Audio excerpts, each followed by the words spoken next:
ಕರ್ತನಾಮಕ್ಕೆ ಸ್ತೋತ್ರವಾಗಲಿ. ಪರಿಶುದ್ಧನಾದ ತಂದೆಯಾದ ದೇವರಿಗೆ, ತಂದೆ ಮಗ ಪರಿಶುದ್ಧಾತ್ಮನಾಗಿರುವ ತ್ರಯಕತ್ವವುಳ್ಳ ದೇವರಾದ ಕರ್ತನು, ಪ್ರಿಯ ದೇವಜನರೇ, ಈ ವಿಶ್ರಾಂತಿಕರವಾದ ಈ ಮುಂಜಾನೆ ವೇಳೆಯಲ್ಲಿ ಈ ಹೊಸ ದಿನ ಹೊಸ ಬೆಳಕನ್ನು ನೋಡ ಮಾಡಿದಂಥ ಆ ಮಹೋನ್ನತನಾದ ಪರಿಶುದ್ಧನಾದ ತಂದೆಯಾದ ದೇವರನ್ನು ನೀವುಗಳು ಸ್ತುತಿಸಿ ಕೊಂಡಾಡುವಂಥದ್ದು ಅದು ನಮ್ಮ ಜೀವಿತದ ಮೊದಲ ಪ್ರಾಮುಖ್ಯತೆಯಾಗಿದೆ ಪ್ರಿಯರೇ. ಯಾಕಂದರೆ ಈ ದಿನವನ್ನು ನಮಗೆ ಪರಲೋಕದ ತಂದೆಯಾದ ದೇವರು ನಮಗೆ ಕೊಟ್ಟಿದ್ದಾನೆ. ಈ ದಿನದಲ್ಲಿ, ಒಂದು ಕ್ಷಣದಲ್ಲಿ, ಒಂದು ದಿನದಲ್ಲಿ ನಿಮ್ಮ ಬಲದಿಂದ ಶಕ್ತಿಯಿಂದ ನಾನು ನನ್ನದೆಂಬುದಾಗಿ ಹೇಳಿಕೊಳ್ಳಿಕ್ಕೆ ಸಾಧ್ಯ ಇಲ್ಲ. ಆದುದರಿಂದ ಪ್ರಿಯರೇ, ನಾನಾಗಲಿ ದೇವರ ವಾಕ್ಯವನ್ನು ಕೇಳುವಂತೆ ನೀವು ಯಾರೇ ಆಗಲಿ, ದೇವರ ಕೃಪಾಸನದ ಬಳಿಗೆ ನಾವು ಬರುವಂಥ ವೇಳೆಯಲ್ಲಿ ಪರಿಪೂರ್ಣವಾಗಿ ನಮ್ಮ ಆತ್ಮ, ಪ್ರಾಣ, ಶರೀರವನ್ನು ಪರಿಪೂರ್ಣವಾಗಿ ನಾವು ಆತನಿಗೆ ಒಪ್ಪಿಸಿಕೊಡುವ. ಯಾಕಂದರೆ ಪ್ರಿಯ ದೇವರೇ, ಪ್ರಿಯ ದೇವಜನರೇ, ಈ ದೇಹ ಎಂಬ ಗುಡಾರಕ್ಕೆ ಆರೋಗ್ಯದಾಯಕನು ನಮ್ಮ ಕರ್ತನಾಗಿದ್ದಾನೆ. ಇಂದಿನ ದಿನದಲ್ಲಿ ಪ್ರಿಯರೇ, ಒಂದು ಸ್ಪಷ್ಟವಾಗಿ ಅರ್ಥ ಮಾಡಿಕೊಳ್ಳಿ. ನಾವು ಜೀವವುಳ್ಳ ದೇವರ ವಾಕ್ಯದ ಬಳಿಗೆ ನಾವು ಆತನ ಸ್ವರವನ್ನು ನಾವು ಕೇಳುವುದಕ್ಕೆ ಮುಂಚಿತವಾಗಿ ಇವತ್ತಿನ ದಿನದಲ್ಲಿ ಒಂದೊಂದು ಮನೆಗಳಲ್ಲಿ ಎಷ್ಟು ಜನರು ರೋಗದ ಬಾಧೆಯಿಂದ ನರಳುತ್ತಿದ್ದಾರೆ.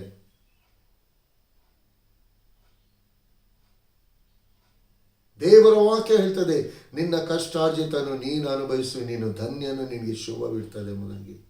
ಇವತ್ತಿನ ದಿನದಲ್ಲಿ ಲೋಕದ ರೀತಿಯಲ್ಲಿ ಎಲ್ಲವೂ ಅದು ವ್ಯಯವಾಗಿ ಹೋಗ್ತಾ ಇದೆ ಪ್ರಿಯರೇ. ಕಷ್ಟಾರ್ಜಿತ ಅಂದರೆ ದೇವರ ಆಶೀರ್ವಾದ.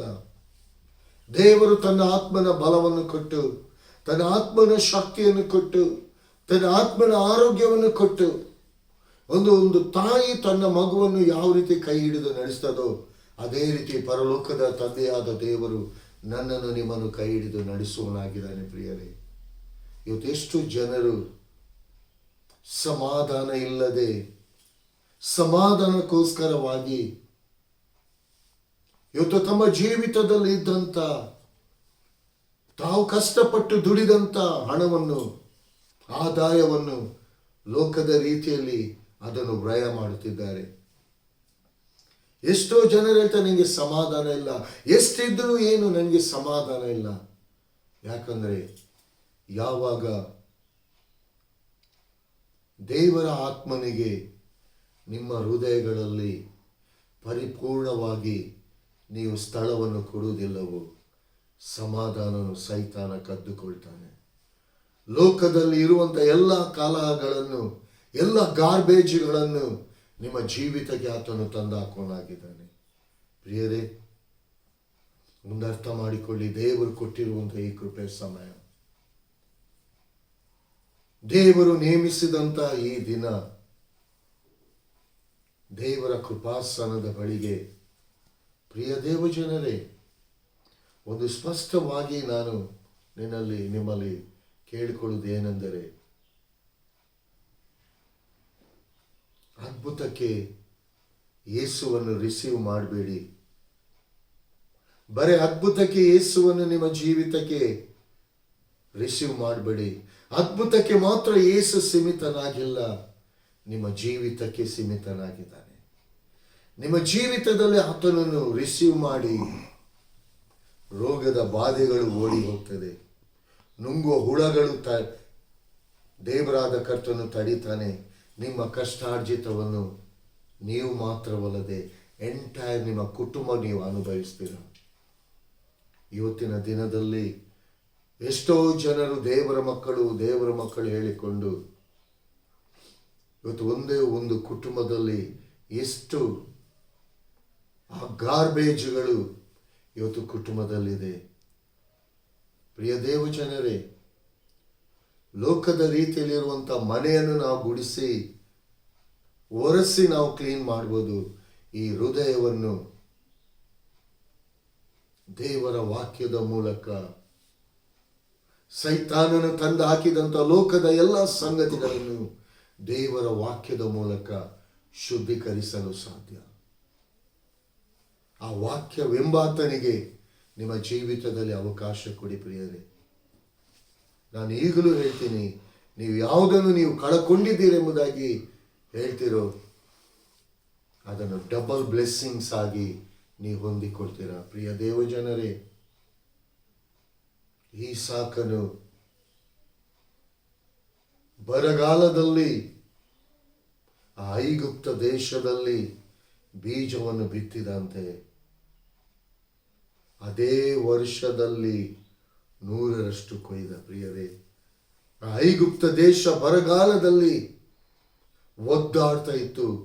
ಒಂದು ಹೊತ್ತು ಊಟ ಅನ್ನಕ್ಕೋಸ್ಕರ ಒದ್ದಾಡ್ತಾ ಇತ್ತು, ಆಹಾರಕ್ಕೋಸ್ಕರ ಒದ್ದಾಡ್ತಾ ಇತ್ತು, ಸಮಾಧಾನಕ್ಕೋಸ್ಕರ ಒದ್ದಾಡ್ತಾ ಇತ್ತು, ಆರೋಗ್ಯಕ್ಕೋಸ್ಕರ ಒದ್ದಾಡ್ತಾ ಇತ್ತು. ಆದರೆ ಈ ಸಾಕನು ದೇವರ ವಾಗ್ದಾನದ ಫಲವಾಗಿರುವುದರಿಂದ ದೇವರ ಆತ್ಮನ ಸಮಾಧಾನ, ಆ ಸಮಾಧಾನ ಅಧಿಪತಿ ಈ ಸಾಕನನ್ನು ಆಶೀರ್ವದಿಸಿ ನಡೆಸಿದ. ಪ್ರಿಯರೇ, ಒಣಗಿ ಹೋದಂಥ ನೆಲ, ಸೀಳು ಬಿಟ್ಟಂತ ನೆಲ ಫಲಭರಿತವಾಗಿ ಬೆಳೆಯಿತು. ಪ್ರಿಯ ದೇವಜನರೇ, ನನ್ನ ನಿಮ್ಮ ಒಂದೊಂದು ಹೃದಯ ಎಂಬ ಆ ಬೀಜವನ್ನು ಬಿತ್ತುವಂತ, ಅಂದರೆ ವಾಕ್ಯವೆಂಬ ಬೀಜವನ್ನು ಬಿತ್ತುವಂತ ಈ ಹೃದಯ ಎಂಬ ನೆಲವನ್ನು, ಈ ಆಲಯವನ್ನು ದೇವರಾದ ಕರ್ತನಿಗೆ ನೀವು ಒಪ್ಪಿಸಿಕೊಡುವುದಾದರೆ ನಿಮ್ಮ ಜೀವಿತದಲ್ಲಿ ಕೂಡ ಬರಗಾಲ ಇರುವುದಿಲ್ಲ, ನಿಮ್ಮ ಜೀವಿತದಲ್ಲಿ ಅಸಮಾಧಾನ ಇರುವುದಿಲ್ಲ. ಪರಲೋಕದ ಸಮಾಧಾನದ ಅಧಿಪತಿ ನಿಮ್ಮ ಜೀವಿತದ, ನಿಮ್ಮ ಹೃದಯದೊಳಗೆ ಬಂದು ನಿಮ್ಮ ಹೃದಯದಲ್ಲಿ ವಾಸ ಮಾಡಿ ನಿಮ್ಮ ಜೀವಿತವನ್ನು ಸುಂದರಮಯವಾದ ಜೀವಿತವನ್ನು ಮಾರ್ಪಡಿಸುವನಾಗಿದ್ದಾನೆ. ಪ್ರಿಯ ದೇವಜನರೇ, ದೇವರಾದ ಕರ್ತನು ಕೊಟ್ಟಿರುವಂಥ ಈ ಒಳ್ಳೆ ಅವಕಾಶ ರೀ, ಈ ಒಳ್ಳೆ ಅವಕಾಶ ನಾ ಕೈ ಮುಗಿದು ಈ ಮುಂಜಾನೆ ವೇಳೆಯಲ್ಲಿ, ಈ ವಿಶ್ರಾಂತಿಕರದ ಮುಂಜಾನೆ ವೇಳೆಯಲ್ಲಿ ನಾನು ನಿಮ್ಮಲ್ಲಿ ಕೈ ಮುಗಿದು ಕೇಳಿಕೊಳ್ಳುವುದು ಒಂದೇ, ಪ್ರತಿ ಒಬ್ಬೊಬ್ಬರು ನಿಮ್ಮ ಜೀವಿತದ ಹೃದಯವನ್ನು, ಜೀವಿತವನ್ನು ಪರಿಪೂರ್ಣವಾಗಿ ಕರ್ತನಾದ ಯೇಸುವಿಗೆ ನೀವು ಒಪ್ಪಿಸಿಕೊಡಿ. ತಂದೆ, ಮಗ, ಪರಿಶುದ್ಧಾತ್ಮನಾಗಿರೋ ಏಕತ್ವವುಳ್ಳ ದೇವರು ನಿಮ್ಮ ಹೃದಯದಲ್ಲಿ ಬಂದು ವಾಸ ಮಾಡ್ತಾನೆ. ಸೈತಾನನು ತಂದು ಹಾಕಿದಂಥ ಎಲ್ಲ ರೋಗಗಳನ್ನು ಆತನು ಗುಣಪಡಿಸ್ತಾನೆ ಪ್ರಿಯರೇ. ಯಾಕಂದರೆ ಆತನು ವೈದ್ಯರ ವೈದ್ಯಗಾರನು, ಘನವೈದ್ಯನು. ಯಾವ ಮನುಷ್ಯನ ಮೇಲೆ ನಂಬಿಕೆ ನೀಡಬೇಡಿ, ಯಾವ ಮನುಷ್ಯನನ್ನು ಆತುಕೊಳ್ಬೇಡಿ ಪ್ರಿಯರೇ. ಜೀವ ಸ್ವರೂಪನಾದ ಯೇಸುವನ್ನು ನೀವು ಆತುಕೊಳ್ಳುವುದಾದರೆ ನಿಮ್ಮ ಜೀವಿತ ಮಹಿಮೆಯಿಂದ ಮಹಿಮೆಗೆ, ಪ್ರಭಾವದಿಂದ ಅಧಿಕ ಪ್ರಭಾವಕ್ಕೆ ನಡೆಸುವಂಥದ್ದಾಗಿದೆ. ಆದುದರಿಂದ ಪ್ರಿಯರೇ, ಈಗಲೂ ದೇವರ ಆತ್ಮನು ಮಾತನಾಡುವಂಥ ಈ ಸಮಯದಲ್ಲಿ ನನ್ನ ನಿಮ್ಮ ಒಬ್ಬೊಬ್ಬರ ಹೃದಯಗಳನ್ನು ದೇವರಾದ ಕರ್ತನಿಗೆ ನಾವು ಒಪ್ಪಿಸಿಕೊಡುವ. ಯೋಹಾನನು ಬರೆದಂಥ ಪ್ರಕಟಣೆ, ಯೇಸುವಿಗೆ ಆತ್ಮೀಯನಾದಂಥ ಶಿಷ್ಯನಾಗಿದ್ದಂಥ ಯೋಹಾನನು ಬರೆದಂಥ ಪ್ರಕಟಣೆ 21ನೇ ಸಂಧಿ 3ನೇ ವಚನವನ್ನು ನಾವು ಆತ್ಮನ ದಾಹದಿಂದ ಕೇಳುವ ಪ್ರಿಯರೇ. ಆತ್ಮನ ದಾಹದಿಂದ ಕೇಳುವಂಥ ವೇಳೆಯಲ್ಲಿ ಆತ್ಮನು ನಮ್ಮ ಹೃದಯದಲ್ಲಿ ಆ ವಾಕ್ಯವೆಂಬ ಬೀಜವನ್ನು ಬಿತ್ತಿ ಅದನ್ನು ಮೊಳೆಸುವ ಆತನಾಗಿರುವವನಾಗಿದ್ದಾನೆ. ಇದಲ್ಲದೆ ಸಿಂಹಾಸನದೊಳಗಿಂದ ಬಂದ ಮಹಾಶಬ್ದವು ನನಗೆ ಕೇಳಿಸಿತು. ಅದು ಇಗೋ ದೇವರ ನಿವಾಸವು ಮನುಷ್ಯರಲ್ಲಿ ಅದೇ. ಆತನು ಅವರೊಡನೆ ವಾಸ ಮಾಡುವನು. ಅವರು ಆತನಿಗೆ ಪ್ರಜೆಗಳಾಗಿರುವರು. ದೇವರು ತಾನೇ ಅವರ ಸಂಗಡ ಇರುವನು ಎಂಬುದೇ. Praise the Lord, praise the Lord. ಪ್ರಿಯ ದೇವಜನರೇ, ಇಲ್ಲಿ ದೇವರ ವಾಕ್ಯ ಏನಂತಿದೆ? ಪ್ರಾರಂಭದಲ್ಲಿ ಒಂದು ಲೈನ್ ಓದಿ. ಇದಲ್ಲದೆ ಸಿಂಹಾಸನದೊಳಗಿಂದ ಬಂದ ಮಹಾಶಬ್ದವು ನನಗೆ ಕೇಳಿಸಿತು. ಪ್ರಿಯ ದೇವ ಜನರೇ, ಇವತ್ತಿನ ದಿನದಲ್ಲಿ ನಾನೀಗ ಪ್ರಾರಂಭದಲ್ಲಿ ಹೇಳಿದಂತ ವಿಷಯದಲ್ಲಿ ಸಿಂಹಾಸನದೊಳಗಿಂದ ಒಂದು ಶಬ್ದ, ಯೇಸುವಿಗೆ ಆತ್ಮೀಯನಾದಂಥ ಶಿಷ್ಯನಾಗಿದ್ದಂಥ ಯೋಹಾನನ ಆತ್ಮವನ್ನು ಪರಲೋಕದ ತಂದೆಯಾದ ದೇವರು ವಾಕ್ಯವೆಂಬ ಆತ ಪರಿಶುದ್ಧಾತ್ಮನು ಆತ್ಮನಾಗಿ ಆ ಪರಲೋಕಕ್ಕೆ ಒಯ್ಯಲ್ಪಟ್ಟು ಆ ಪರಲೋಕದ ಎಲ್ಲ ಮಹಿಮೆಯುಳ್ಳ ಸಂಗತಿಗಳನ್ನು ಆ ಪರಿಶುದ್ಧಾತ್ಮನು ತಿಳಿಯಪಡಿಸ್ತಿದ್ದಾನೆ. ಪ್ರಿಯರೇ, ಇವತ್ತಿನ ದಿನದಲ್ಲಿ ಒಂದು ಸಂಗತಿಯನ್ನು ನಾವು ಅರ್ಥ ಮಾಡಿಕೊಳ್ಳ ಪ್ರಿಯರೇ, ನಾವು ಲೋಕ ಸಂಬಂಧವಾಗಿ ದೇವರ ಬಳಿಗೆ ಬಂದಿದ್ದೇವಾ? ನಾವು ಆತ್ಮ ಸಂಬಂಧವಾಗಿ ದೇವರ ಬಳಿಗೆ ನಾವು ಬಂದಿದ್ದೇವಾ? ಈಗ ಯಾವ ಶುದ್ಧ ಹೃದಯದಿಂದ ನಾವು ದೇವರ ವಾಕ್ಯವನ್ನು ನಾವು ಕೇಳ್ತಾ ಇದ್ದೇವಾ? ಇಲ್ಲ ಲೋಕ ಸಂಬಂಧವಾದ ಲೋಕದ ಭಾರವನ್ನು ನಾವು ಹೊತ್ತುಕೊಂಡು ಬಂದು ಆ ವಾಕ್ಯವನ್ನು ನಾವು ಕೇಳ್ತಿದ್ದೇವಾ? ಪ್ರಿಯ ದೇವ ಜನರೇ, ಇದು ನಿಮ್ಮ ಸಮಯವಾಗಿದೆ. ಇವತ್ತು ನಾವು ಯಾವ ಸ್ವರವನ್ನು ನಾವು ಕೇಳ್ತಾ ಇದ್ದೀವಿ? ಪರಿಶುದ್ಧಾತ್ಮನಿಗೆ ನಮ್ಮನ್ನು ನಾವು ನಮ್ಮ ಪ್ರಾಣ ಆತ್ಮ ಶರೀರ ಪರಿಪೂರ್ಣವಾಗಿ ದೇವರ ಆತ್ಮನಿಗೆ ನಾವು ಒಪ್ಪಿಸಿ ಕೊಡುವಾಗ ಪರಿಶುದ್ಧಾತ್ಮನು ನನ್ನೊಂದಿಗೆ ನಿನ್ನೊಂದಿಗೆ ಆ ಪರಲೋಕದ ಸಂಗತಿಯ ಆ ಪರಲೋಕದ ಮಹಿಮೆಯುಳ್ಳ ಸಂಗತಿಯನ್ನು ಆತನು ತಿಳಿಯಪಡಿಸೋನಾಗಿದ್ದಾನೆ. ಪ್ರಿಯ ದೇವ ಜನರೇ, ಇವತ್ತು ಆ ಸುಂದರವಾದ ಆ ಇಂಪಾದ ಸ್ವರವನ್ನು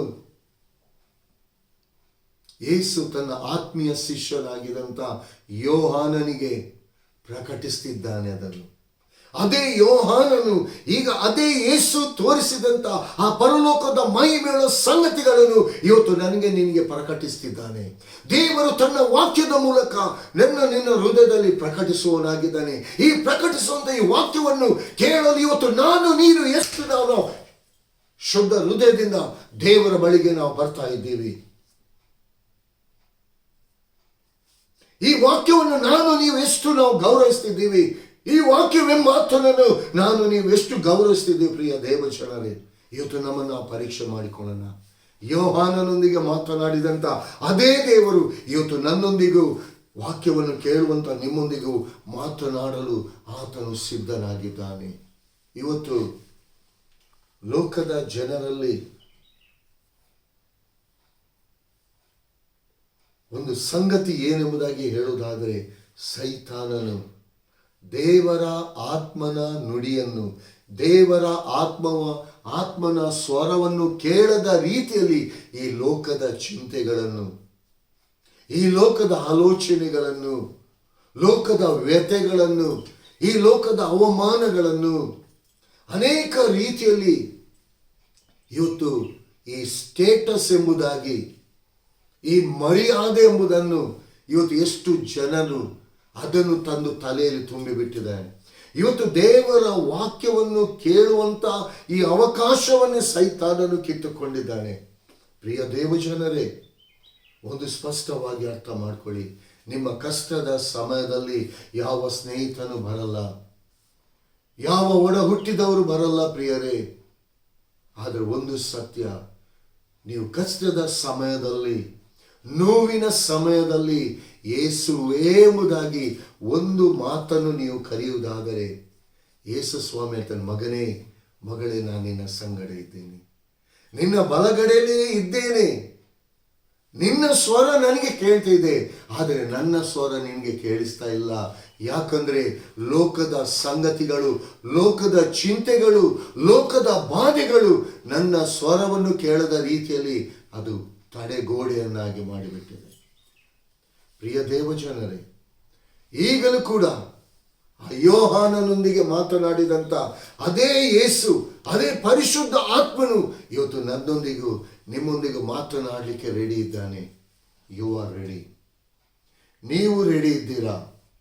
ನಿಮ್ಮ ಹೃದಯಗಳನ್ನು, ನಿಮ್ಮ ಪ್ರಾಣ ಆತ್ಮ ಶರೀರವನ್ನು ಪರಿಪೂರ್ಣವಾಗಿ ದೇವರ ವಾಕ್ಯವನ್ನು ಕೇಳುವಂಥ ಸಮಯದಲ್ಲಿ ದೇವರ ವಾಕ್ಯಕ್ಕೆ ನೀವು ಒಪ್ಪಿಸಿಕೊಡುವುದಾದರೆ ನಿಮ್ಮ ಜೀವಿತದಲ್ಲಿ ಇರುವಂತ, ಇದ್ದಂತ, ಇನ್ನು ಇರಲಿಕ್ಕಿರುವಂತ ಅನೇಕ ಸಂಗತಿಗಳನ್ನು ನಡೆಸಲಿಕ್ಕಿರುವಂತ ದೇವರ ಆತ್ಮನ ಕಾರ್ಯವನ್ನು ದೇವರ ಆತ್ಮನು ತಿಳಿಯಪಡಿಸಲಿಕ್ಕಿದ್ದಾನೆ. ಪ್ರಿಯ ದೇವ ಜನರೇ, ದೇವರ ಆತ್ಮನು ನಿಮ್ಮ ಪ್ರತಿಯೊಬ್ಬೊಬ್ಬರ ಹೃದಯಗಳನ್ನು ಈ ಸಮಯದಲ್ಲಿ ತಟ್ಟುತ್ತಾ ಇದ್ದಾನೆ. ಲೋಕದ ರೀತಿಯಲ್ಲಿ ನಿದ್ದೆಯಲ್ಲಿ ಇರುವುದಾದರೆ ಅದು ಆತ್ಮಿಕತೆಗೆ ತುಂಬ ಪ್ರಾಬ್ಲಮ್ ಆಗ್ತದೆ, ಅದು ಕಷ್ಟ ಆಗ್ತದೆ. ಪ್ರಿಯರೇ, ಈ ವಾಕ್ಯವನ್ನು ಕೇಳುವಂಥ ಸಮಯದಲ್ಲಿ ದೇವರ ಆತ್ಮನು ನಿಮ್ಮೊಂದಿಗೆ ಮಾತನಾಡುವಂಥ ವೇಳೆಯಲ್ಲಿ ಪರಿಪೂರ್ಣವಾಗಿ ನಿಮ್ಮನ್ನು ನೀವು ದೇವರ ಹಸ್ತಕ್ಕೆ ಒಪ್ಪಿಸಿಕೊಡುವುದಾದರೆ, ಇಲ್ಲಿ ದೇವರ ಆತ್ಮನು ಈ ವಾಕ್ಯವನ್ನು ಕೇಳುವಂಥ ಇವತ್ತು ನಿಮ್ಮನ್ನು ಯಾವ ರೀತಿಯಾಗಿ ಪ್ರೀತಿ ಮಾಡ್ತಿದ್ದಾನೆ ಎಂಬುದಾಗಿ ದೇವರ ವಾಕ್ಯ ತಿಳಿಯಪಡಿಸಿದೆ. ಮುಂದೆ ಓದಿ.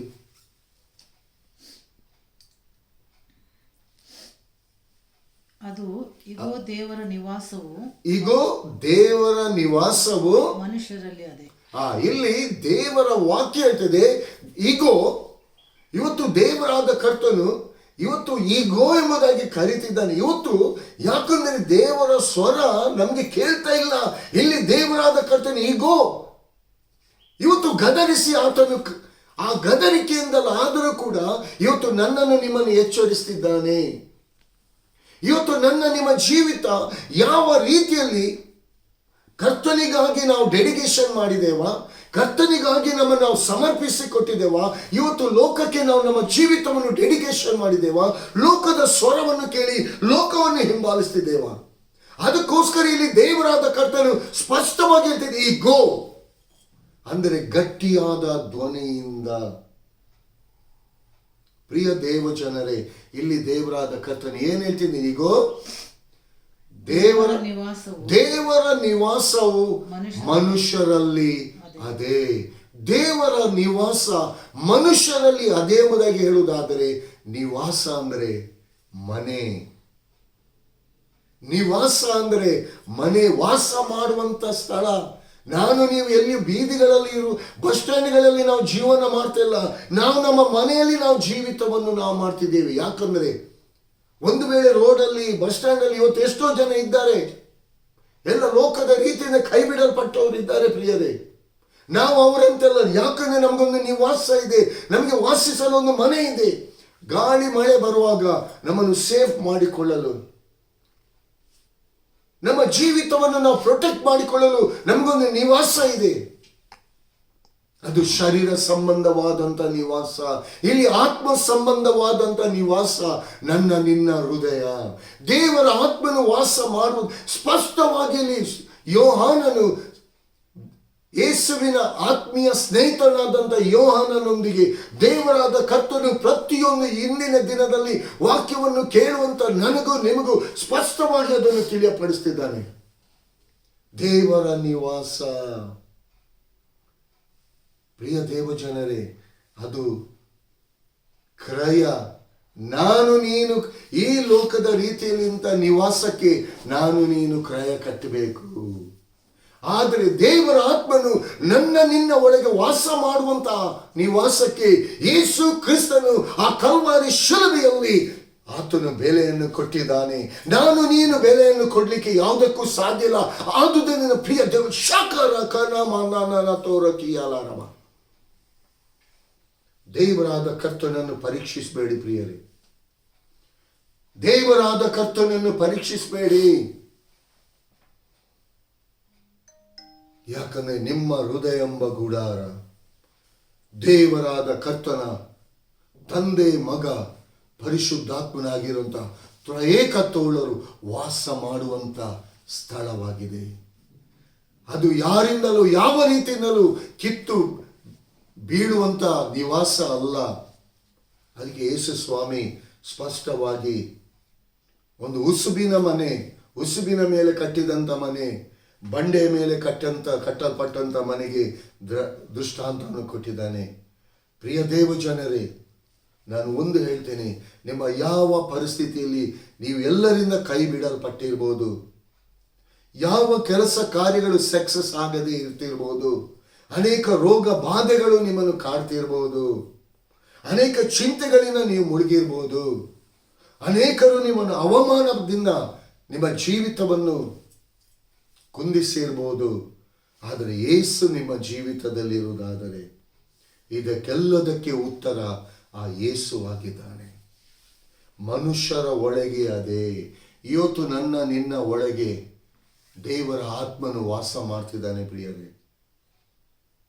ದೇವರ ಆತ್ಮನು ವಾಸ ಮಾಡುವಂಥದ್ದು ಇವತ್ತು ನನಗೆ ನಿನಗೆ ತಿಳಿದಿರುವುದಾದರೆ, ಇವತ್ತಿನ ದಿನದಲ್ಲಿ ಮೊದಲ ಸ್ಥಾನವನ್ನು ನಿಮ್ಮ ಜೀವಿತದಲ್ಲಿ ದೇವರಾದ ಕರ್ತನಿಗೆ ಕೊಡಲಿಕ್ಕೆ ಸಾಧ್ಯ. ಇವತ್ತು ಸೈತಾನನು ದೇವರ ಸ್ವರವನ್ನು ಕೇಳದ ರೀತಿಯಲ್ಲಿ ಅನೇಕ ರೀತಿಯಲ್ಲಿ ಲೋಕದ ಚಿಂತೆಗಳನ್ನು, ಲೋಕದ ವ್ಯವಹಾರಗಳನ್ನು, ಲೋಕದ ಕಲಹಗಳನ್ನು, ಲೋಕದ ಚಿಂತೆಗಳನ್ನು ಅನೇಕ ರೀತಿಯಲ್ಲಿ ತಂದುಹಾಕಿ ದೇವರ ಆತ್ಮನನ್ನು ಸ್ವರ ಕೇಳದ ರೀತಿಯಲ್ಲಿ ತಡೆಗೋಡೆಗಳನ್ನು ತಂದಾಕಿದ್ದಾನೆ. ಆದರೆ ಒಂದು ನಿಮ್ಮ ಜೀವಿತ, ದೇವರಾದ ಕರ್ತನು ಕೊಟ್ಟಿರುವಂಥ ಒಂದು ಜೀವಿತವನ್ನು ದೇವರಾದ ಕರ್ತನಿಗೆ ನೀವು ಕೊಡುವುದಾದರೆ ನಿಮ್ಮ ಜೀವಿತ ಇದ್ದ ಹಾಗೆ ಇರಲ್ಲ. ದೇವರ ಹಸ್ತವೇ ನಿಮಗೆ ಸಹಾಯಕವಾಗಿರ್ತದೆ. ದೇವರ ಹಸ್ತವೇ ನಿಮ್ಮನ್ನು ರೋಗದಿಂದ ಬಿಡುಗಡೆ ಕೊಡ್ತದೆ, ಸ್ವಸ್ಥತೆಯನ್ನು ಕೊಡ್ತದೆ ಪ್ರಿಯರೇ. ಯಾವುದನ್ನು ನೀವು ಕಳ್ಕೊಂಡಿದ್ದೀರಿ ಎಂಬುದಾಗಿ ನೀವು ತಿಳ್ಕೊಂಡಿದ್ದೀರಾ, ದೇವರ ಹಸ್ತವೇ 2ರಷ್ಟು ಆಶೀರ್ವಾದದಿಂದ ನಿಮ್ಮನ್ನು ನಡೆಸುವಂಥದ್ದಾಗಿದೆ.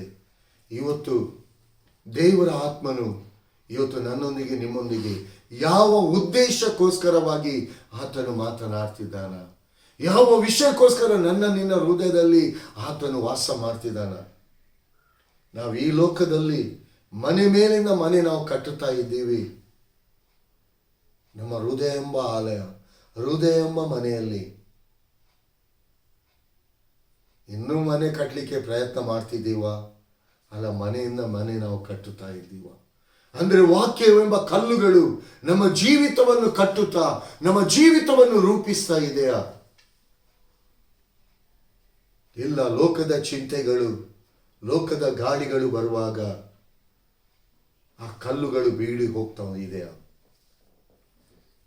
ಪ್ರಿಯ ದೇವಜನರೇ, ಇವತ್ತು ನಿಮ್ಮ ಜೀವಿತವನ್ನು ಸೈತಾನನ ವಶದಿಂದ ಬಿಡಿಸೋದಕ್ಕೋಸ್ಕರವಾಗಿ ಪರಲೋಕದ ತಂದೆಯಾದ ದೇವರು ತನ್ನ ಮಗನಾದ ಯೇಸು ಕ್ರಿಸ್ತನನ್ನು ನಿನ್ನ ಹೃದಯದಲ್ಲಿ ವಾಸ ಮಾಡುವುದಕ್ಕೋಸ್ಕರ ಸೈತಾನನು ಕದ್ದುಕೊಂಡಂತ ಆಶೀರ್ವಾದವನ್ನು 2ರಷ್ಟಾಗಿ ಕೊಡುವುದಕ್ಕಾಗಿ ಇವತ್ತು ಸಹಾಯಕನಾದ ಆತ್ಮನಾಗಿರೋ ಪರಿಶುದ್ಧ ಆತ್ಮನನ್ನು ಇವತ್ತು ನನಗೋಸ್ಕರ ನಿಮಗೋಸ್ಕರ ಕಳುಹಿಸಿಕೊಟ್ಟಿದ್ದಾನೆ ಪ್ರಿಯರೇ. ಯಾವಾಗ ಪರಿಶುದ್ಧಾತ್ಮನನ್ನು ನಮ್ಮ ಹೃದಯದೊಳಗೆ ನಾವು ಆಹ್ವಾನಿಸ್ತೇವ, ನಮ್ಮ ಜೀವಿತ ಇದ್ದ ಹಾಗೆ ಇರಲ್ಲ. ಇದೊಂದು ಸ್ಪಷ್ಟವಾದ ವಾಕ್ಯ ಇಲ್ಲಿ ಯೋಹಾನನು ಸ್ಪಷ್ಟವಾಗಿ ತಿಳಿಯಪಡಿಸಿದ್ದಾನೆ ಪ್ರಿಯರೇ. ಮುಂದೆ ಬದಿ. ಆತನು ಅವರೊಡನೆ ವಾಸ ಮಾಡುವನು, ಆತನು ಅವರೊಡನೆ ವಾಸ ಮಾಡುವನು, ಅವರು ಆತನಿಗೆ ಪ್ರಜೆಗಳಾಗಿರುವರು, ಆತನು ಅವರಿಗೆ ಪ್ರಜೆ. ಎಷ್ಟೊಂದು ಪ್ರೀತಿ ಪ್ರಿಯರೇ ಇದರಲ್ಲಿ. ಆತನು ಅವರೊಡನೆ ವಾಸ ಮಾಡ್ತಾನಂತೆ. ಇವತ್ತು ನಾವು ಒಂದು ಕುಟುಂಬದಲ್ಲಿ, ಈ ಒಂದು ಮನೆಯಲ್ಲಿ ಒಬ್ಬರೇ ಇರುವುದಾದರೆ ಆ ಮನೆಯಾಗಿ ಇರ್ಬೋದಾ? ಆ ಮನೆಯಾಗಿ ಇರ್ಬೋದಾ ಪ್ರಿಯರೇ? ಒಂದು ಆಲೋಚನೆ ಮಾಡಿ, ನಿಮ್ಮ ಜೀವಿತದಲ್ಲಿ ಒಂದು ಮನೆಯಲ್ಲಿ ನೀವು ಒಬ್ಬರೇ ಇರುವುದಾದರೆ ಒಂದು ಸುಖವಾದ ಜೀವಿತವನ್ನು ನಿಮಗೆ ಮಾಡಲಿಕ್ಕೆ ಸಾಧ್ಯವಾ? ನೀವು ಒಬ್ಬಂಟಿಗರಾಗಿ ಇರಬಾರದು ಎಂಬುದಾಗಿ ಇಲ್ಲಿ ಯೇಸು ಸ್ವಾಮಿ ಪರಿಶುದ್ಧಾತ್ಮನು ಯೇಸುವನ್ನು ಎಬ್ಬಿಸಿದಂತೆ ಅದೇ ಪರಿಶುದ್ಧ ಆತ್ಮನು ವಾಕ್ಯದ ಮೂಲಕವಾಗಿ ಇವತ್ತು ನನ್ನೊಡನೆ ನಿನ್ನೊಡನೆ ವಾಸ ಮಾಡ್ತಿದ್ದಾನೆ ಪ್ರಿಯರೇ. ಎಷ್ಟೊಂದು ಸಂತೋಷಕರವಾದ ಸಂತೋಷ, ಎಷ್ಟೊಂದು ದೇವರ ಪ್ರೀತಿ ಪ್ರಿಯರೇ. ಈ ಪ್ರೀತಿಯನ್ನು ತಾತ್ಸಾರ ಮಾಡಬೇಡಿ ಪ್ರಿಯರೇ. ಈ ಅವಕಾಶ ಇನ್ನು ಮುಂದೆ ಸಿಗ್ತದೆ ಎಂಬುದಾಗಿ ಹೇಳಿದರೆ ಅದು ಸಿಗಲ್ಲ ಪ್ರಿಯರೇ. ಯಾಕಂದ್ರೆ ಇನ್ನೊಂದು ಕಾಲ ಬರ್ತದೆ, ಅದು ಅನ್ನದ ಕ್ಷಾಮವಲ್ಲ, ನೀರಿನ ಕ್ಷಾಮವಲ್ಲ, ದೇವರ ವಾಕ್ಯದ ಕ್ಷಾಮವೇ. ಆದುದರಿಂದ ಮನುಷ್ಯರಿಂದ ಕಟ್ಟಲ್ಪಟ್ಟಂತ ಮನೆಗಿಂತಲೂ ದೇವರ ಆತ್ಮನು ಕಟ್ಟಿದಂತ ತನ್ನ ವಾಕ್ಯದ ಮೂಲಕವಾಗಿ ನಮ್ಮ ಹೃದಯ ಮನೆಗಳನ್ನು ಕಟ್ಟಿದಂತ ಮನೆಯಲ್ಲಿ ದೇವರ ವಾಕ್ಯವೆಂಬ ಕಲ್ಲುಗಳು ಯಾವ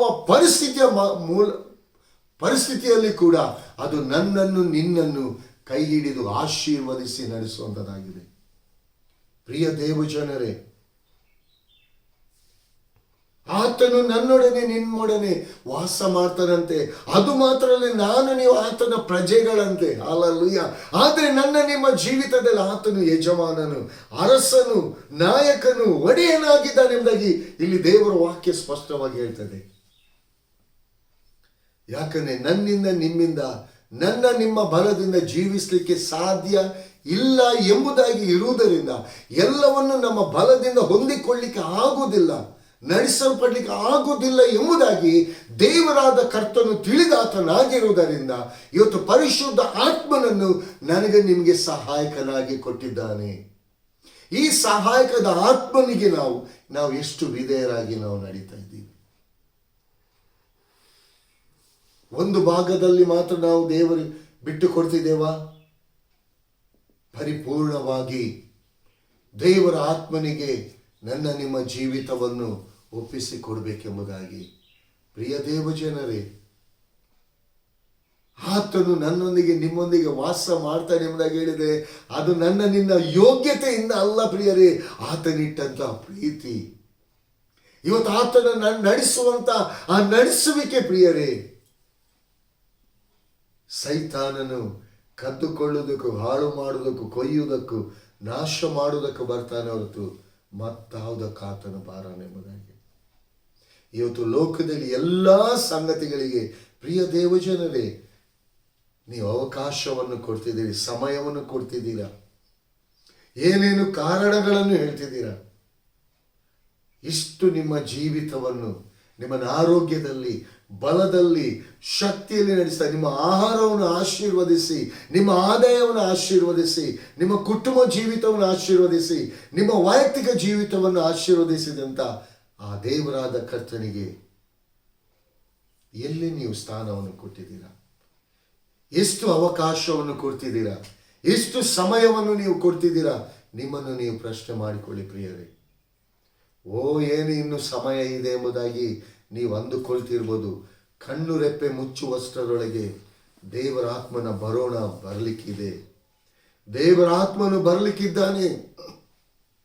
ನನಗೋಸ್ಕರ, ನಿನಗೋಸ್ಕರವಾಗಿ ಯಜ್ಞದ ಕುರಿಯಾದಾತನಾಗಿರುವ ಅದೇ ಯೇಸು ತಿರುಗುಂದಾವರ್ತಿ ಈ ಲೋಕಕ್ಕೆ ಬರಲಿಕ್ಕಿದ್ದಾನೆ ಪ್ರಿಯರೇ. ದೇವರು ಕೊಟ್ಟಿರುವಂಥ ಈ ಸಮಯವನ್ನು ಅಲಕ್ಷ್ಯ ಮಾಡದೆ, ದೇವರು ಕೊಟ್ಟಿರುವಂಥ ಈ ಸಮಯ ಅತಿ ಅಮೂಲ್ಯವಾದದ್ದು, ಬೆಲೆಯುಳ್ಳದೆಂಬುದಾಗಿ ತಿಳ್ಕೊಂಡು ಫಸ್ಟ್ ಪ್ರಯಾರಿಟಿ, ಮೊದಲ ಸ್ಥಾನವನ್ನು ನಿಮ್ಮ ಜೀವಿತದಲ್ಲಿ ದೇವರಾದ ಕರ್ತನಿಗೆ ನೀವು ಕೊಡುವುದಾದರೆ ನೀವು ಆತನ ಪ್ರಜೆಗಳಾಗಿದ್ದೀರಾ. ಯಾಕಂದರೆ ಆತನು ಕುರುಬನಾಗಿದ್ದಾನೆ, ನಾನು ನೀವು ಕುರಿಗಳಾಗಿದ್ದೇವೆ.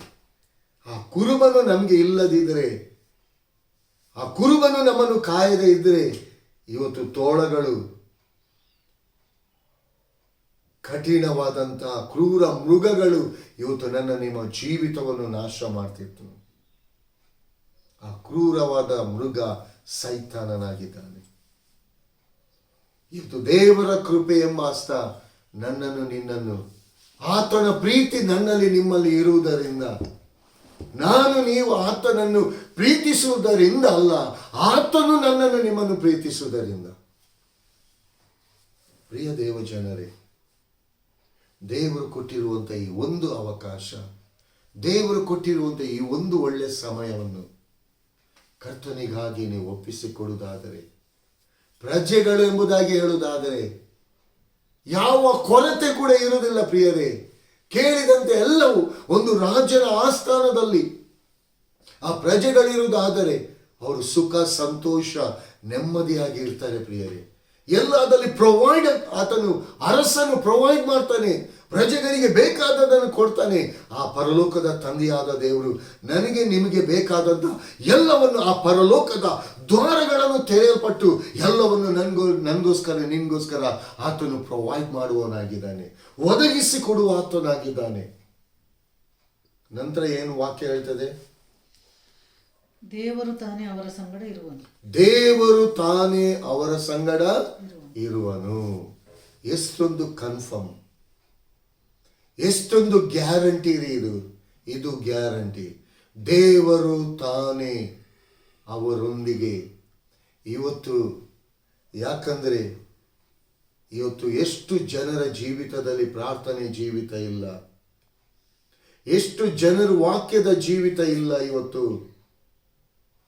ಇವತ್ತು ದೇವರಿಗೆ ಕೊಡುವಂತ ಸಮಯವನ್ನು ಇವತ್ತು ಎಷ್ಟು ಜನರು ಲೋಕಕ್ಕೆ ಕೊಡ್ತಾ ಇದ್ದಾರೆ.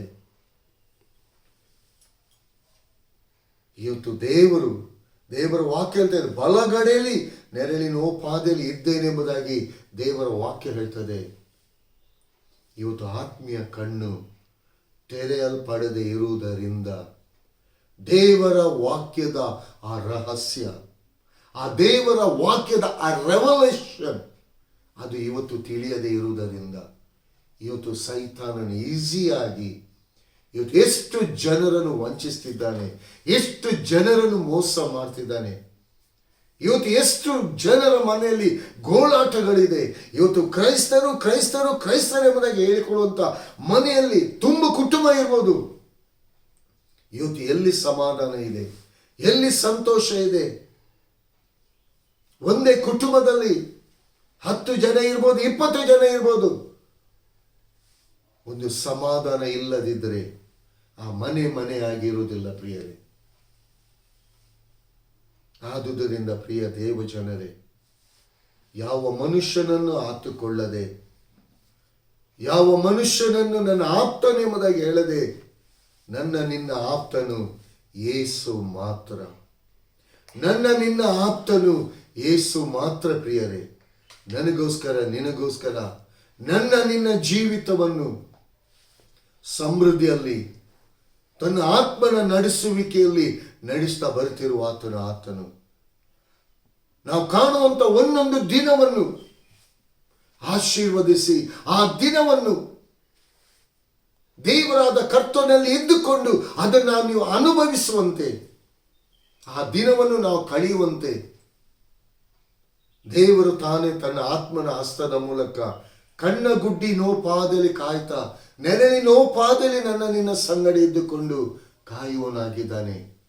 ಈ ಹೃದಯ ಎಂಬ ಆಲಯ, ಹೃದಯ ಎಂಬ ಈ ಮನೆ ದೇವರು ವಾಸಿಸುವಂತ ದೇವರ ನಿವಾಸವಾಗಿದೆ.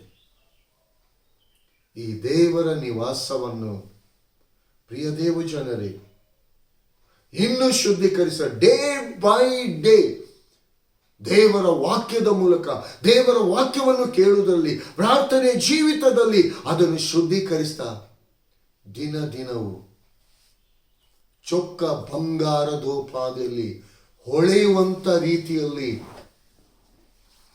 ನಾನು ನೀನು ಇರಬೇಕೆಂಬುದಾಗಿ ಹೇಳುವುದಾದರೆ ದೇವರ ಆತ್ಮನ ಹಸ್ತಕ್ಕೆ ನನ್ನನ್ನು ನಿಮ್ಮನ್ನು ಒಪ್ಪಿಸಿಕೊಡುವ ಪ್ರಿಯರೇ. ನಾನು ನಿಮ್ಮಲ್ಲಿ ಕೇಳಿಕೊಡುವುದು ಒಂದೇ, ಪ್ರಿಯ ದೇವ ಜನರೇ, ಪ್ರತಿ ವಾರ ದೇವರು ತನ್ನ ವಾಕ್ಯದ ಮೂಲಕ ನನ್ನೊಂದಿಗೂ ನಿಮ್ಮೊಂದಿಗೂ ಮಾತನಾಡ್ತಿದ್ದಾನೆ. ನನ್ನನ್ನು ನಿಮ್ಮನ್ನು ಆಶೀರ್ವದಿಸಿ ನಡೆಸ್ತಿದ್ದಾನೆ. ಎಲ್ಲದರಲ್ಲಿ ಪರಿಪೂರ್ಣತೆ ತನ್ನ ಕೃಪೆಯಿಂದ ನಡೆಸ್ತಿದ್ದಾನೆ. ಇಂಥ ಕೃಪೆಯಿಂದ ನಡೆಸುವಂತ ದೇವರಾದ ಕರ್ತನಿಗೆ ಎಷ್ಟು ನಾವು ಕೃತಜ್ಞತೆಯಿಂದ ಸ್ತೋತ್ರವನ್ನು ಸಲ್ಲಿಸ್ತಾ ಇದ್ದೀವಿ, ಎಷ್ಟು ನಾವು ಕೃತಜ್ಞತೆಯಿಂದ ದೇವರನ್ನು ನಾವು ಘನ ಮಹಿಮೆ ಪಡಿಸ್ತಾ ಇದ್ದೀವಿ. ನಾವು ನುಡಿಯುವಂತ ಒಂದೊಂದು ಮಾತುಗಳು ದೇವರನ್ನು ಮಹಿಮೆ ಪಡಿಸುವಂಥದ್ದಾಗಿರ್ಬೇಕು ಪ್ರಿಯರೇ. ದೇವರಾದ ಕರ್ತನು ಮೆಚ್ಚುವಂಥದ್ದಾಗಿರ್ಬೇಕು ಪ್ರಿಯರೇ. ಯಾಕಂದರೆ ಒಂದು ಮಗುವನ್ನು ತಾಯಿ ತನ್ನ ಹಸ್ತದಲ್ಲಿಟ್ಟು ತನ್ನ ಎದೆಗೆ ಅಪ್ಪಿಕೊಂಡು ಯಾವ ರೀತಿಯಲ್ಲಿ ಪೋಷಿಸ್ತಾ ನಡೆಸ್ತದೋ ಅದೇ ರೀತಿ ದೇವರಾದ ಕರ್ತನು ನನ್ನನ್ನು ನಿಮ್ಮನ್ನು ಪೋಷಿಸ್ತಾ ಆಧರಿಸ್ತಾ ಆತ ನಡೆಸೋನಾಗಿದ್ದಾನೆ. ಯೋಹಾನನೊಂದಿಗೆ ಮಾತನಾಡಿದಂಥ ಅದೇ ದೇವರು ಇವತ್ತು ನನ್ನೊಂದಿಗೂ ನಿಮ್ಮೊಂದಿಗೂ ಮಾತನಾಡಲಿಕ್ಕೆ ರೆಡಿ ಇದ್ದಾನೆ. ಇವತ್ತು ನಾವು ರೆಡಿ ಇದ್ದೇವಾ? ನಮ್ಮನ್ನು ನಾವು ಪರೀಕ್ಷೆ ಮಾಡಿಕೊಳ್ಳೋಣ. ಒಂದು ವೇಳೆ ಈ ಅವಕಾಶವನ್ನು ಮಿಸ್ ಮಾಡಿಕೊಳ್ಬೇಡಿ ಪ್ರಿಯರೇ. ಈ ಅವಕಾಶವನ್ನು ಉಪಯೋಗಿಸಿಕೊಳ್ಳಿ. ಇವತ್ತು ನಿಮ್ಮ ಜೀವಿತ, ಕತ್ತಲಾದಂಥ ಜೀವಿತವನ್ನು ಬೆಳಕಿನಲ್ಲಿ ನಡೆಸುವುದಕ್ಕೋಸ್ಕರ ಪರಿಶುದ್ಧಾತ್ಮನು ನಿಮ್ಮ ಜೀವಿತಕ್ಕೆ ಎಂಟ್ರಿ ಆಗಿದ್ದಾನೆ. ನಿಮ್ಮ ಜೀವಿತವನ್ನು ಆಶೀರ್ವದಿಸುವುದಕ್ಕಾಗಿ, ನೀವು ಕಳ್ಕೊಂಡದ್ದನ್ನು ಎರಡರಷ್ಟಾಗಿ ಆಶೀರ್ವದಿಸಿಕೊಡುವುದಕ್ಕಾಗಿ ನಿಮ್ಮ ಹೃದಯ ಬಾಗಿಲಲ್ಲಿ ನಿಂತು ತಟ್ಟುತ್ತಾ ಇದ್ದಾನೆ. ನಿಮ್ಮ ಹೃದಯ ಬಾಗಿಲನ್ನು ತೆರೆಯ ಮಾಡಿ. ನಿಮ್ಮ ಜೀವಿತದಲ್ಲಿ ಪರಿಪೂರ್ಣತೆಯನ್ನು ದೇವರ ಹಸ್ತಕ್ಕೆ ಒಪ್ಪಿಸಿಕೊಡಿ. ದೇವರು ಈ ವಾಕ್ಯಗಳನ್ನು ಆಶೀರ್ವದಿಸಲಿ. ಕರ್ತನಾಮಕ್ಕೆ ಮಹಿಮೆ ಉಂಟಾಗಲಿ. Amen. Praise the Lord. Thank you daddy. Thank you Holy Spirit. ಪರಿಶುದ್ಧಾತ್ಮನೇ, ನನ್ನನ್ನು ವಾಕ್ಯವನ್ನು ಕೇಳುವಂಥ ಪ್ರತಿಯೊಂದು ನಿನ್ನ ಮಕ್ಕಳನ್ನು ಯೇಸುವೆ ನೀನು ಪ್ರೀತಿ ಮಾಡ್ತಾ ಇರುವುದರಿಂದ ಪ್ರತಿಯೊಬ್ಬೊಬ್ಬರ ಹೃದಯದಲ್ಲಿ ಮಾತನಾಡುವುದಕ್ಕೋಸ್ಕರವಾಗಿ ಪ್ರತಿಯೊಬ್ಬೊಬ್ಬರ ಹೃದಯಗಳನ್ನು ನೀನು ತಟ್ಟುತ್ತಾ ಇರುವಂಥ ಕರ್ತನು ನೀನಾಗಿದ್ದಿ ಡ್ಯಾಡಿ. ಎಂದಿನ ಈ ವಾಕ್ಯವನ್ನು ಕೇಳುವಂಥ ಪ್ರತಿ ಒಂದನ್ನು ನಿನ್ನ ಮಕ್ಕಳು ತಮ್ಮ ಜೀವಿತವನ್ನು ಶುದ್ಧೀಕರಿಸಿಕೊಳ್ಳುವುದಕ್ಕಾಗಿ ನಿನ್ನ ಹಸ್ತಕ್ಕೆ ಪರಿಪೂರ್ಣವಾಗಿ ಒಪ್ಪಿಸಿಕೊಟ್ಟು ನಿನ್ನ ಆತ್ಮನಲ್ಲಿ ತಮ್ಮ ಜೀವಿತವನ್ನು ಪರಿಪೂರ್ಣತೆಯ ಜೀವಿತವನ್ನಾಗಿ ಜೀವಿಸುವುದಕ್ಕಾಗಿ ನಿನ್ನ ಹಸ್ತಕ್ಕೆ ತಮ್ಮನ್ನು ಒಪ್ಪಿಸಿಕೊಡ್ಲಿಕ್ಕಾಗುವಂತೆ ನೀನು ಕೃಪೆ ತೋರಿ ನಡೆಸು. ಪರಿಶುದ್ಧಾತ್ಮನೇ, ನೀನು ಒಳ್ಳೆಯ ದೇವರಯ್ಯ. ನೀನು ಒಳ್ಳೆಯದನ್ನೇ ಪ್ರತಿಯೊಬ್ಬೊಬ್ಬರ ಜೀವಿತದಲ್ಲಿ ನೀನು ಮಾಡುವಂಥ ಕರ್ತನು ನೀನಾಗಿದ್ದಿ. ಕರ್ತನೇ, ಕೇಳಿದಂಥ ಈ ವಾಕ್ಯ ಪ್ರತಿಯೊಬ್ಬೊಬ್ಬರ ಹೃದಯದಲ್ಲಿ ಹಲಗು ನಟ್ಟಂತಾಗಿ 100ರಷ್ಟು 60ರಷ್ಟು 40ರಷ್ಟು ಫಲವನ್ನು ಕೊಡಲಿಕ್ಕಾಗುವಂತೆ ಪ್ರತಿಯೊಂದು ಕೇಳಿದಂಥ ವಾಕ್ಯವನ್ನು ಕೇಳಿದಂಥ ನಿನ್ನ ಮಕ್ಕಳನ್ನು ಶುದ್ಧೀಕರಿಸಿ ನಿನ್ನ ಆತ್ಮನಲ್ಲಿ ನಡೆಸು ಎಂಬುದಾಗಿ ಯೇಸು ಎಂಬ ನಿನ್ನ ಅತಿ ಪರಿಶುದ್ಧವುಳ್ಳ ಏಕೈಕ ದಿವ್ಯ ನಾಮದಲ್ಲಿ ನಂಬಿಕೆಯಿಂದ ಬೇಡಿ ಹೊಂದಿದ್ದೇವೆ ನಮ್ಮ ತಂದೆಯೇ. Amen. Bless in the name of Jesus Nazareth. Bless in the name of Jesus.